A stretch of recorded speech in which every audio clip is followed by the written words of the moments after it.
अमेरिकी इतिहास का सबसे बड़ा ऊर्जा निवेश है ये।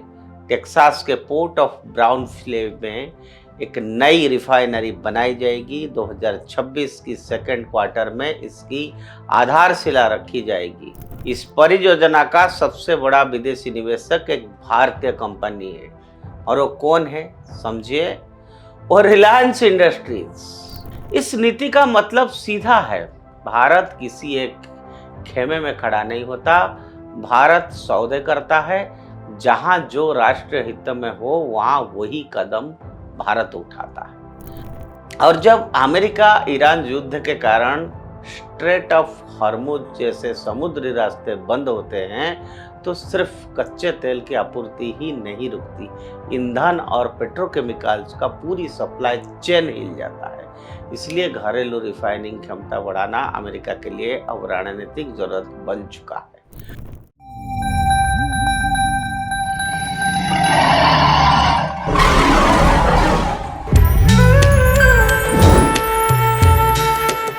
नमस्कार मित्रों, उदय इंडिया में आपका स्वागत है। मैं हूं दीपक कुमार रथ। मित्रों, एक खबर आई थी कि अमेरिका का राष्ट्रपति ट्रंप ने अपने ट्रूथ सोशल मीडिया प्लेटफॉर्म पर एक पोस्ट लिखा है, I will quote it. America असली एनर्जी दबदबे की ओर लौट रहा है। आज मुझे ये बताते हुए गर्व हो रहा है कि अमेरिका फर्स्ट रिफाइनिंग ब्राउन्सवेल टेक्सास में 50 साल में पहली नई यूएस ऑयल रिफाइनरी खोल रहा है, आई विल अनकोट। उन्होंने आगे भी कहा है, आई विल कोट इट, इस जबरदस्त इन्वेस्टमेंट के लिए भारत में हमारा पार्टनर्स और उनकी सबसे बड़ी प्राइवेट एनर्जी कंपनी रिलायंस को धन्यवाद, आई विल अनकोट। मित्रों, अमेरिका ने पिछले 50 वर्षों में एक भी नए तेल रिफाइनरी नहीं बनाई, पूरे 50 साल। आखिर बात जब किसी रिफाइनरी की नींव पड़ी थी, तब रिचर्ड निक्सन अमेरिका के राष्ट्रपति थे और कच्चे तेल की कीमत महज $3 प्रति बैरल थी। अब डोनाल्ड ट्रंप ने $300 अरब की एक विशाल परियोजना का ऐलान किया है। अमेरिकी इतिहास का सबसे बड़ा ऊर्जा निवेश है ये। टेक्सास के पोर्ट ऑफ ब्राउनफील्ड में एक नई रिफाइनरी बनाई जाएगी। 2026 की सेकेंड क्वार्टर में इसकी आधारशिला रखी जाएगी। 20 साल का ऑफटेक समझौता तय हुआ है। यह प्लांट अमेरिका शेल तेल को प्रोसेस करेगा, दक्षिण टेक्सास में हजारों नौकरियां पैदा करेगा और इसे दुनिया की सबसे साफ रिफाइनरी बताया जा रहा है। लेकिन इस कहानी का असली दिलचस्प मोड़ यहाँ है मित्रों। इस परियोजना का सबसे बड़ा विदेशी निवेशक एक भारतीय कंपनी है, और वो कौन है समझिए, और रिलायंस इंडस्ट्रीज, जिसे सुबह शाम पानी पी पी के कोसते रहते हैं राहुल गांधी। आज राहुल गांधी पर बात नहीं करेंगे, वेस्ट ऑफ टाइम हो जाएगा। कितने बातें हम कर चुके हैं। रिलायंस इंडस्ट्रीज अंबानी परिवार की कंपनी, जिसमें प्रमोटरों की हिस्सेदारी 50.39% है। गुजरात में इसका जामनगर रिफाइनरी कॉम्प्लेक्स दुनिया का सबसे बड़ा सिंगल लोकेशन रिफाइनरी कॉम्प्लेक्स है। ट्रंप ने अपने प्लेटफॉर्म ट्रूथ सोशल पर भारत में अपने पार्टनर्स का धन्यवाद करते हुए लिखा, यह तगड़ा निवेश अमेरिका की ऊर्जा ताकत को और बढ़ाएगा। अब जरा दो बात एक साथ सोचना पड़ेगा हमको। एक तरफ भारत की रिलायंस इंडस्ट्री अरबों डॉलर लगाकर अमेरिका में रिफाइनरी बना रहा है, ताकि अमेरिका शेल तेल को प्रमोशन या प्रोसेस किया जा सके और अमेरिका की ऊर्जा क्षमता और मजबूत हो। दूसरी तरफ भारत की सरकार, जिसका नेतृत्व नरेंद्र मोदी कर रहे हैं, उसी समय अपने जरूरत का 40% से ज्यादा कच्चा तेल रूस से खरीद रही है। वो भी युद्ध के कारण मिलने वाली रियायती की कीमतों पर।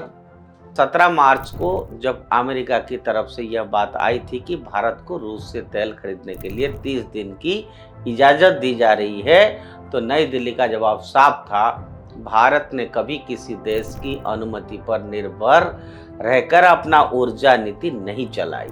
इसी के साथ भारत छवार पोर्ट के रास्ते ईरान से जुड़ी ऊर्जा और व्यापारिक आपूर्ति को भी बनाए हुए हैं। यानी ये सब एक ही हफ्ते और एक ही देश की कहानी है। एक हाथ से अमेरिका की ऊर्जा आत्मनिर्भरता को मजबूत करता भारत और दूसरे हाथ से रूस से सस्ता कच्चा तेल खरीदता भारत। ऊपरी तौर पर यह विरोधाभास लगता है, लेकिन असल में यही आज की भारतीय विदेश नीति की असली तस्वीर है, जिसे कई लोग मोदी डॉक्ट्रिन कहने लगे हैं। इस नीति का मतलब सीधा है, भारत किसी एक खेमे में खड़ा नहीं होता। भारत सौदे करता है, जहां जो राष्ट्रीय हित में हो वहां वही कदम भारत उठाता है। सुरक्षा के लिए क्वाड्रिलैटरल सिक्योरिटी डायलॉग यानी क्वाड में साझेदारी, ऊर्जा के लिए रूसी तेल, ईरान तक पहुंचने के लिए छावार, अमेरिका में रिफाइनिंग के लिए रिलायंस का निवेश, सैन्य आधुनिकीकरण के लिए इजराइल तकनीक और खाड़ी देशों में काम कर रहे लाखों भारतीयों की कमाई से आने वाली विदेशी मुद्रा।